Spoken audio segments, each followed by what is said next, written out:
Welcome back to Project Quackers, and we're mainly going to be getting it started.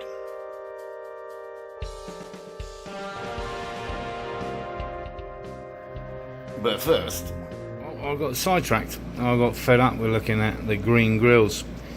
Decided to not be lazy and replace them. They look much better.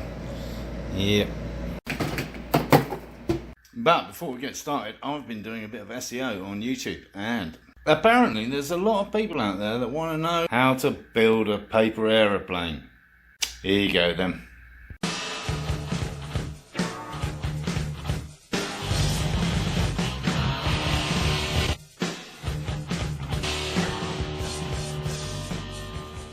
Job done.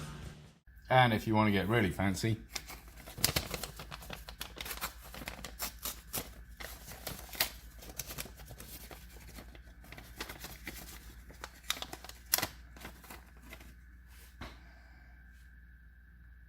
let's get this baby starting. And from experience, I've found the best way to do this is to get an expert in who knows what he's doing. 12 minutes later and dollars later, turns out I'm on my own. Because this doesn't match up with where we are. As you know, I knew that already. Anyway, while he's working that out, or not, as the case may be, I've been cocking around. Yes, Petcock's bane of my life. Anyway, this is the standard one on the Kawasaki, apparently. As you may remember, when you turn it on, nothing came out. So I've been advised to rebuild it. There are such kits available online, and I've found a few, but I'm not 100% sure whether they're the right ones, which is why I thought I'd take it off and take it apart first and see what it looks like. It's always kind of frustrating searching for parts online, because you type in 1977 Kawasaki KZ650 and it comes up with a part that looks remarkably similar, and then you say, does this fit my vehicle? And it says no. Computer says no. Anyway, I'm a little bit apprehensive as it involves springs and things, and I hate pulling things apart and stuff pinging everywhere.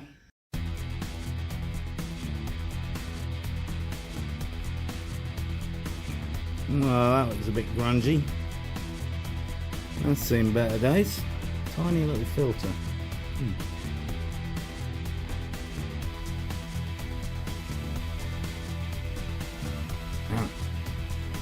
Spring. Another little O-ring around there.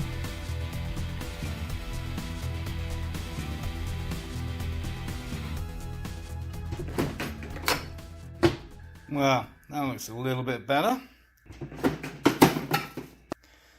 Now we've got to find a kit that does that. Which is indeed nothing like what I'd already found, supposedly for a KZ650B, 1977. That will be a B1. Pretty sure my somewhat limited collection of O-rings is not going to do the job. Most of them are too big or too small to do that one. That one's very particular in size, both in thickness and length. And that one, we can probably do that one. Anyway, if we can't find a kit, we can buy a large selection of nitrile rubber O-rings, which will potentially do the job. But first of all, I'm going to email this gentleman with a picture of what I've got, because he's been hassling me on a daily basis with emails ever since I applied for 10% discount by signing up and didn't order the part because I wasn't sure it was the right one, and I'm pretty sure it's not. So we'll find out whether he's got the right part or not. Meanwhile, we are cleaning that little tiny filter in a little pot with some WD-40. There, now looks a bit better. Now what's he doing? Well, of course, this piece inside can go in any which way. But it's got these two holes only. And obviously they have to line up with various pipes and things, these pipes there. So we had to establish which way was up for the flow, which we now have. For which I needed to blow the flow of the cock, Petcock. Yes, I don't think we need to go any further with that, do we? Research of a replacement kit of various bits is not forthcoming, honestly. So clean that up nicely, and got one of those coming, and we've got a whole kit of rubber things for these bits. There's some question as to whether this is actually nylon, not rubber. It would appear to be a kind of rubbery nylon washer rather than O-ring, with a lip to it, as you can see, which fits neatly on there. Don't think I can get one of those. We shall see. Anyway, O-ring ought to do the job. We have boxes.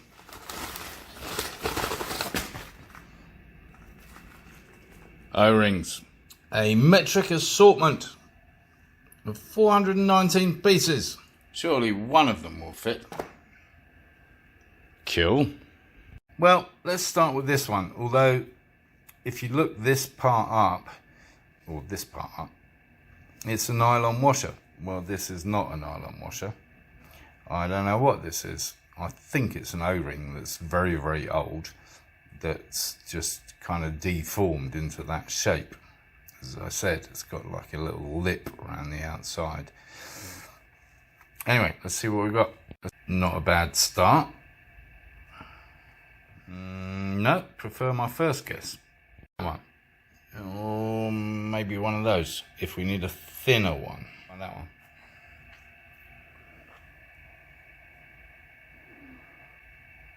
one. Too small. And that one was too big, I already tried. Maybe this one. Oops.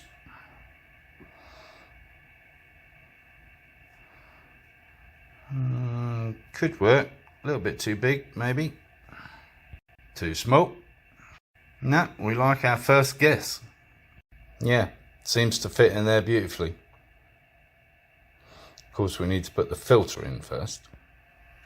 Like so. Okay. I have to tell you, this is very difficult one-handed, but you get the idea.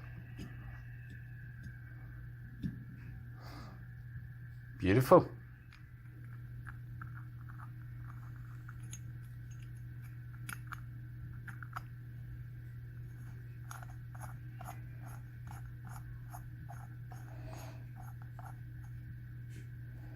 All right, we'll snug that down later. Next up. And yes, a previous purchase of random tools.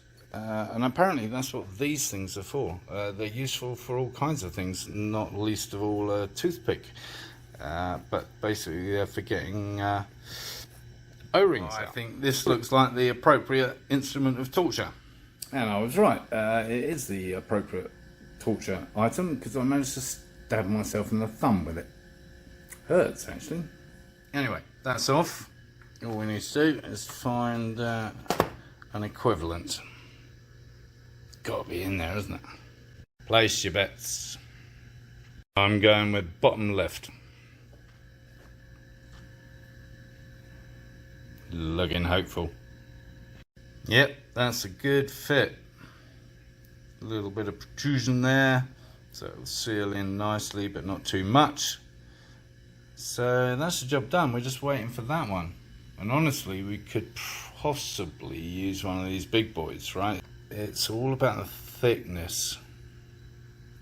But yeah, that one could work. That's that middle one there. That could work.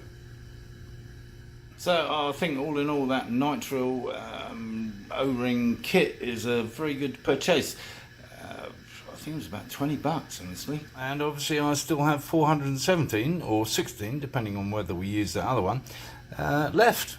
Whereas these rebuild kits for Petcocks run to like 20 or 30 bucks on their own for 3 things. And of course you can't find one for a 1977 Kawasaki KZ650 B1. So there's that little doofer in there with the top almost up. We just need to drop that in there, forgetting the spring, which I almost did, of course. Lastly, that screw at the bottom there, which just stops it doing a full 360 basically.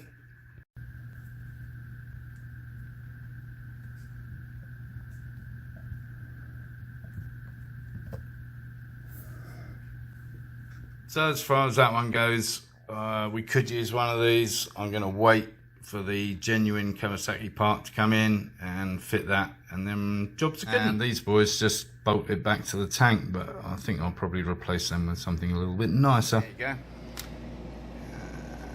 go. Those. Looks about right. Right. Maybe a short one.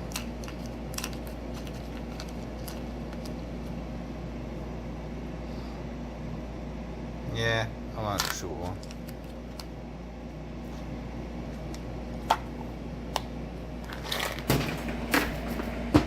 Yes folks, it's a nut and bolt restoration, or at least a nutter and bolt restoration. I don't know.